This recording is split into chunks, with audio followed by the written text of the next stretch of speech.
Ini saya ambil dari antologi puisi Sajak Secangkir Teh. Judul pertama, Menimbang-nimbang Korupsi.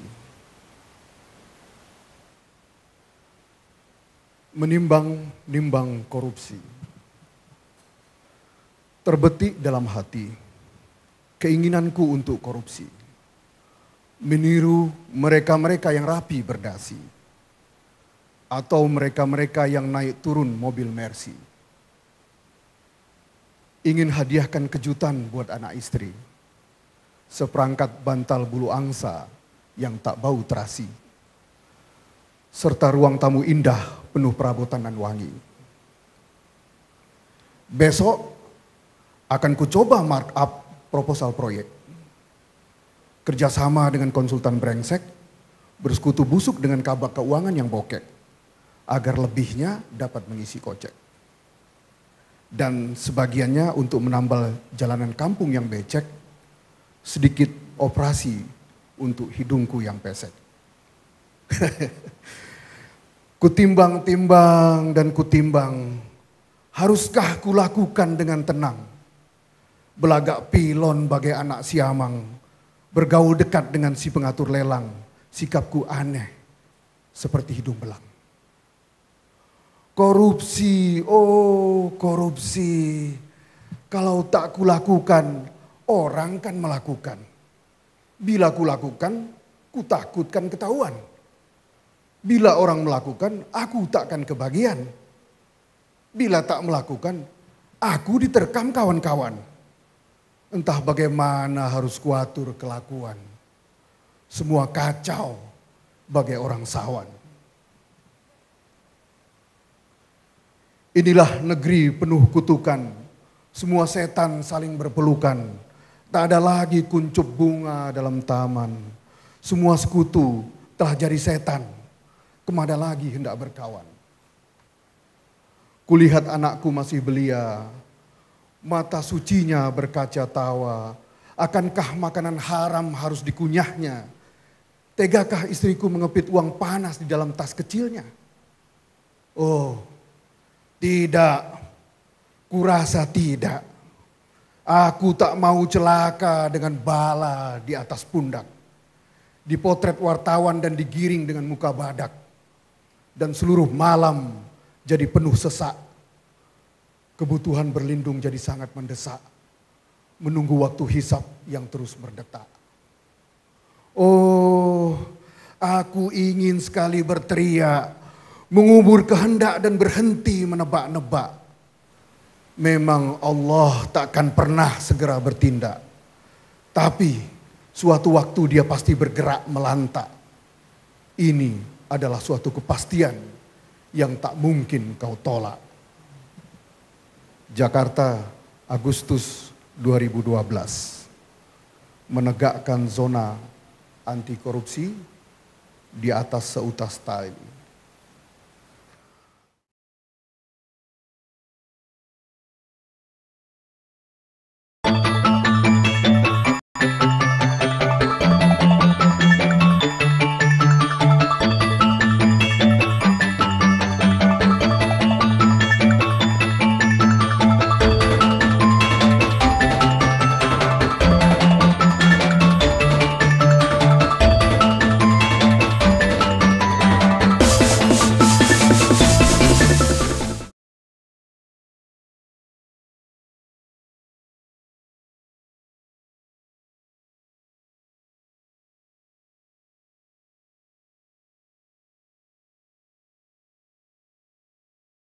Banyak rekan-rekan mahasiswa yang belum memahami peran dari ombudsman. Ombudsman memang mengusung gerakan anti maladministrasi. Kalau KPK kita sudah sangat mengenal gerakan anti korupsi. Tetapi perlu kita pahami bahwa sebetulnya KPK dan ombudsman ini saudara kandung. Bagaimana tidak, kita lahir dari TAP MPR yang sama. Nah kalau KPK ditugaskan untuk mengurusi ikan-ikan kakap yang besar, ya, korupsi-korupsi besar. Nah ombudsman mengurusi ikan-ikan kecil nih, korupsi birokrasi yang biaya administrasi, ongkos rokok mengurus KTP yang kecil-kecil. Ya. Tetapi itu signifikan menyentuh masyarakat kebanyakan. Karena setiap administrasi pelayanan publik seolah-olah ya, dirampas haknya dari masyarakat, dari publik. Oleh karena itu ini adalah gerakan bersama saudara kandung KPK dan Ombudsman. Kali ini saya akan bawakan sebuah puisi Derita Wong Cilik, Gerak Ombudsman dan Negara Birokratik. Ada sebuah negeri yang penuh dengan orang munafik. Banyak pegawai dan pejabat patgulipat penuh intrik. Negara oligarki dikangkangi oleh mafia dan prosedur birokratik. Para pamong dan investor besar berkongsi memainkan ekonomi politik. Semua cara dilakukan untuk kaya dan berkuasa di atas derita wong cilik. Tanpa ada yang bersungguh-sungguh melangsungkan pelayanan publik. Lihatlah gulungan benang kasus terburai kusut. Di atas bumi katulistiwa yang kehilangan zamrud. Harga diri, tanah rakyat dan lapak-lapak mereka dirampas. Tak satu pun luput. Uang negara dipertaruhkan dalam sidang perkara yang karut marut. Semua keadaan dikonstruksi dalam penundaan berlarut. Rakyat wong cilik sekali lagi hanya bisa bersungut-sungut. Sebagian pejabat, pegawai dan komisioner telah menjadi bajingan tengik. Sebagiannya lagi hakim, jaksa dan pengacara melakukan aksi akrobatik. Sementara virus busuk berterbangan dalam zona integritas antiseptik. Di mana cerita kepahlawanan dan keadilan hanya menjadi romantisme epik.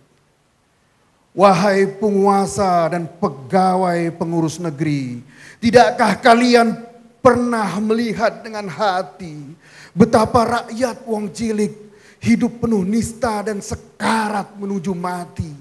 Betapa seluruh cerita perjalanan mereka ditikam kesulitan administrasi, sementara reformasi dan buah demokrasi hanyalah bualan mimpi. Wahai para pemimpin instansi dan aparatur pelaksana birokrasi, tidakkah kalian melihat deras keringat penuh daki? Betapa gerak langkah dan tubuh rakyat dibelit ketat aturan administrasi. Betapa sendi-sendi kehidupan bangsa telah merah bernanah digerogoti, terkapar tanpa daya, dilibas kanker korupsi. Kemana lagi mereka harus berharap dengan birokrasi sontoloyo yang penuh kurap serta pengadilan yang berada di lorong gelap. Dalam permainan para cukong, aparat, birokrat dan pegawai sarap. Dengan penderitaan panjang yang terus merayap, menyambangi wajah anak cucu wong cilik hingga mereka lelap.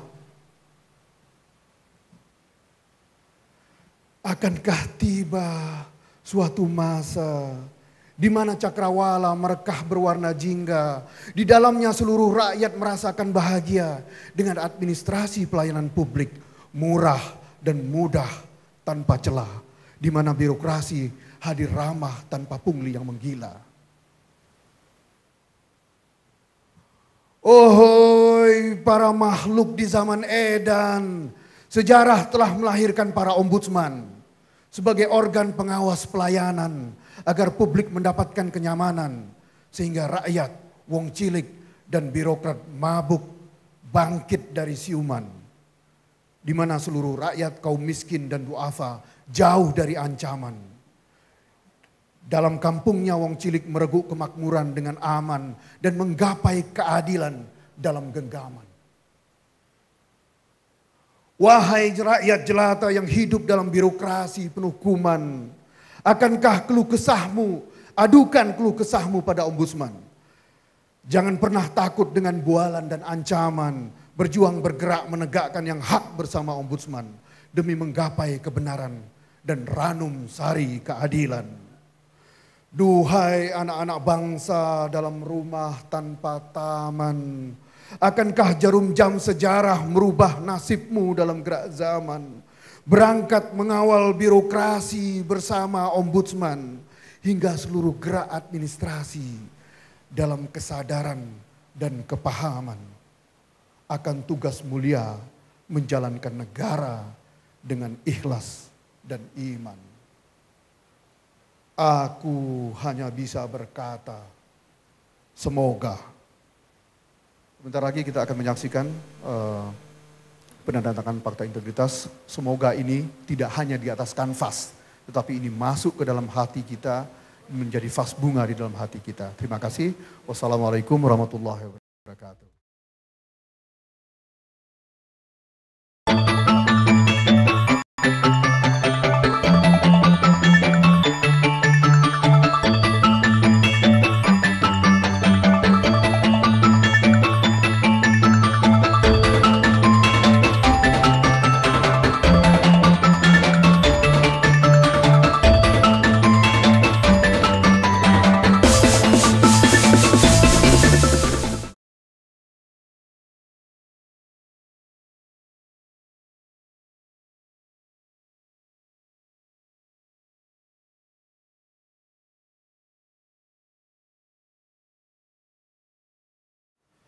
Sajak benang kusut.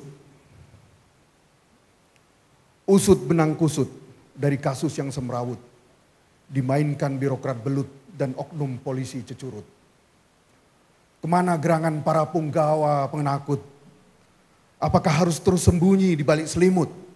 Hanya menggumamkan statement sejumput. Lalu lari pura-pura sakit perut. Kemudian menduduh orang berjanggut, sebarkan kentut lalu cabut. Inilah contoh negara birokrat di negara semaput. Inilah bangsa besar di tengah bangsa para liliput. Hampir merata hukum dan prosedur, gampang dicatut. Media massa bingung meliput. Pahlawan dan pengkhianat kadang bertukar sudut. Siang jadi pahlawan, malam jadi ular kadut. Malam jadi penceramah, siang jadi celurut. Madi rabit, dasar kepiting busuk, diamput. Pahlawan dan pengkhianat kadang bertukar dalam topeng badut. Siang malam lobi-lobi proyek seakan santai tanpa kemelut. Tali persaudaraan diputus bak tali kancut. Kemudian kemanusiaan dan hak asasi disimpan di jeruk purut. Lihatlah hasil dari mata hati yang terbalut. Nafsu serakah akan harta yang tak pernah surut. Pada akhirnya semua sejawat dibuat kalang kabut. Mahasiswa dan LSM memasang muka cemberut. Rakyat jelata sekali lagi hanya bisa bersungut-sungut. Keluarga besar dan teman sekantor semuanya kalut. Cari pengacara dan panitera yang mampu menembus hakim bersungut. Yang bisa disogok dengan duit, pangkat baru, dan perawan kusut. Inilah nasib negeri penuh tikus dan celurut. Lumbung negara habis dicuri, dibancak dan diangkut. Pemimpin masuk neraka. Akankah pula si rakyat katut? Tanyakan saja pada perkutut yang tersangkut. Di beranda rumah hasil menyikut. Dasar perkutut dalam kancut. Itu kata teman saya Doni Edwin, dosen ilmu politik. Dia bilang koruptor itu tak ubahnya seperti perkutut dalam kancut.